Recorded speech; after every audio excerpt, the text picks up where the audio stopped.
Hello student, welcome back to my YouTube channel base of education mantra. तो प्यारे बच्चों, आज की इस वीडियो में बात करने वाले हैं एक्टिविटी शीट नंबर 26 यानी कि गतिविधि पत्रक नंबर 26, जो कि क्लास 6, 7 और 8 के बच्चों के लिए है। और ये जो हमारी वर्कशीट है प्यारे बच्चों, ये 17/2/2022 की है, यानी कि 17 फरवरी 2022 की है। तो चलिए हम शुरू करते हैं। तो आज की इस वीडियो में हम कहानी की बात करने वाले हैं, यानी कि इस कहानी में जो कहानी दी गई है गिद्ध के बारे में, तो उसको हम पढ़ने और समझने वाले हैं। तो चलिए देखते हैं। तो जैसा कि आप देख रहे हैं कि नीचे दी गई जो कहानी है, इसको आपको क्या करना है प्यारे बच्चों, ध्यान से पढ़ना है। दी गई जो गतिविधि है, इसको आपको क्या पूरा करना है, यानी कहानी के बाद कुछ एक्टिविटी दी गई है, उस एक्टिविटी को आपको कंप्लीट करना है। तो किसी घने जंगल में गिद्धों का एक झुंड रहा करता था।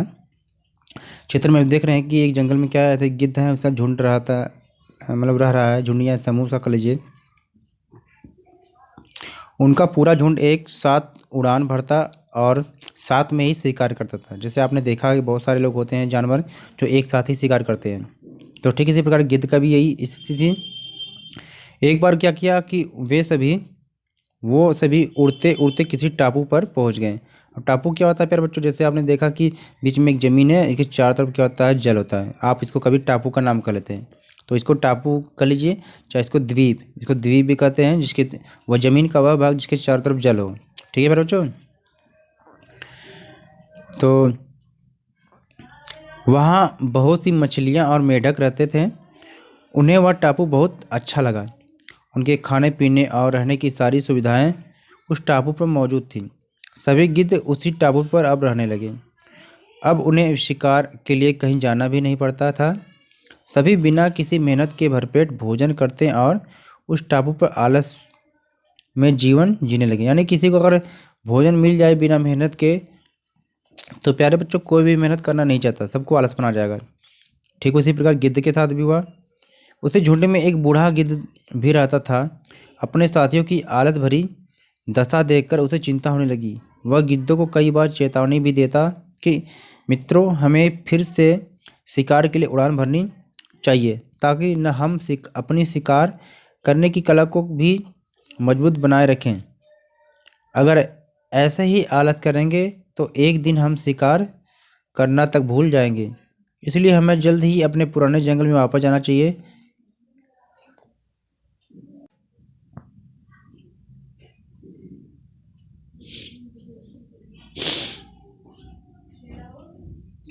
तो उस बूढ़े गिद्ध की सलाह सुनकर सभी गिद्ध हंसने लगे और यह कहकर मजाक उड़ाने लगे कि ये हमारे आरामदायक जीवन छोड़कर जाने की सलाह दे रहे हैं। इस प्रकार शेष गिद्धों के झुंड ने उस टापू से जाने से मना कर दिया। इसके बाद वह बूढ़ा गिद्ध अकेले ही वापस जंगल में लौट गया। कुछ दिनों बाद उस बूढ़े गिद्ध ने सोचा कि बहुत समय हो गया, चलो उस टापू पर जाता हूँ और वहाँ पर अपने साथियों से मिलकर आता हूँ। वह बूढ़ा गिद्ध जैसे ही उस टापू पर पहुँचा, वहाँ की दशा देखकर वह हैरान रह गया। वहाँ का दृश्य बहुत भयावह था। उस टापू पर मौजूद सभी गिद्ध मर गए थे। वहाँ पर सिर्फ उनकी लाशें ही पड़ी थी। तभी उसे कोने में एक घायल गिद्ध दिखाई दिया। वह उसके पास गया और वहाँ की दशा के बारे में पूछा। उसने बताया कि पहले तो हम बिना मेहनत के भरपेट भोजन करते रहे, किंतु समय बीतने के साथ ही इस टापू पर मछलियाँ और मेढक कम होने लगे। धीरे धीरे वहाँ भोजन समाप्त हो गया, क्योंकि हमें बहुत समय से ऊंचा उड़ने का अभ्यास नहीं रहा, तो हम शिकार करना भी भूल गए। इस प्रकार भूख से हम एक एक कर मरने लगे। उस घायल गिद्ध की बात सुनकर बूढ़े गिद्ध को बहुत दुख हुआ। निराश बूढ़ा गिद्ध वापस अपने जंगल में चला गया।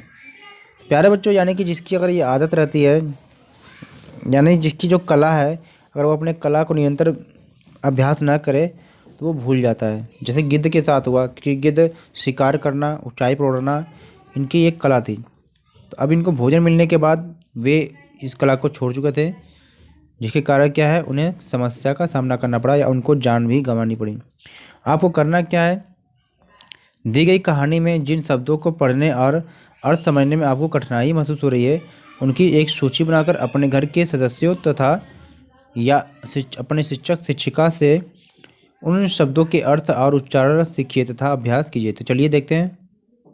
तो इस वर्कशीट में जो दिया गया कठिन जो शब्द है यहाँ पर हमने नोट किया है, और आपके अनुसार कुछ और भी कठिन होगा तो उसको भी लिखेंगे। जैसे यहाँ पर टापू है, तो टापू का मतलब जानते हैं कि ज़मीन का वह भाग जो चारों ओर से ज़मीन यानी चारों ओर से पानी से घिरा हो, जिसे द्वीप भी कहा जाता है। तो इसको भी याद रखें कि भाई टापू को द्वीप भी कहते हैं।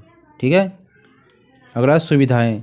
सुविधाएं मतलब क्या आता है, जो भाई अच्छी व्यवस्था है, जिसको जैसे अगर कहें कि आपको सुविधाएं मिल रही थी यानी कि आपको अच्छी अच्छी फैसिलिटी या व्यवस्था मिल रही है। चेतावनी का मतलब होता है कि सावधान करने के लिए कही जाने वाली बातें। कहीं कहीं आपने देखा कि कहीं जो खतरनाक बिजली के तार होते हैं तो वहाँ पर लिखा रहता है चेतावनी। भयावह मतलब डरावनी बातें होती हैं। जो निराश मतलब आशा का भाव, यानी कि जहाँ पर कोई आशा की कोई बात ना हो। सेकेंड क्वेश्चन प्यारे बच्चों, कि यदि आप बूढ़े गिद्ध से कुछ सवाल अगर पूछने होते हैं तो आप क्या पूछते हैं, और बूढ़ा गिद्ध उन प्रश्नों के उत्तर देता। कोई 3 सवाल आप खुद बनाइए और उनका उत्तर लिखिए। तो चलिए देखते हैं। तो यहाँ पर देखेंगे, यानी कि अगर मुझे बूढ़े गिद्ध से सवाल पूछना होता तो मैं यही पूछता कि प्रश्न 1 में कि ऊंचाई से धरती कैसे दिखती है। यानी कि अगर ऊंचा कि गिद्ध सबसे ऊंचा उड़ता है तो उससे यही पूछ सकते हैं कि ऊंचाई से धरती कैसे दिखती है।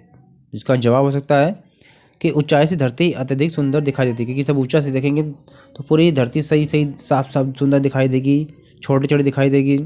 प्रश्न 2 कि आपको ऊंचाई से डर नहीं लगता, तो उत्तर होगा कि नहीं, मुझे ऊंचाई से डर नहीं लगता है, बल्कि मुझे ऊंचा उड़ना बहुत अच्छा लगता है।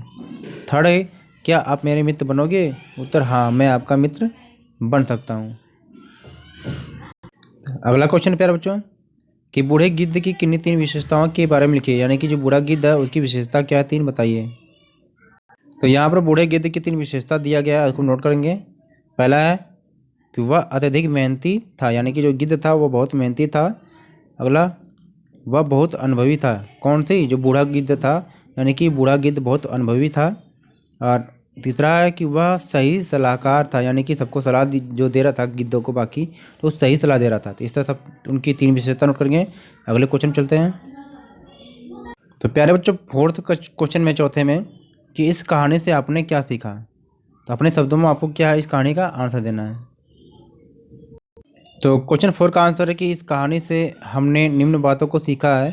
पहला क्या, कि हमें अपने जीवन में आलस को छोड़कर निरंतर अभ्यास करते रहना चाहिए। सेकेंड है कि हमें हमेशा मेहनत करते रहना चाहिए। थर्ड है कि हमें बड़ों की सलाह माननी चाहिए।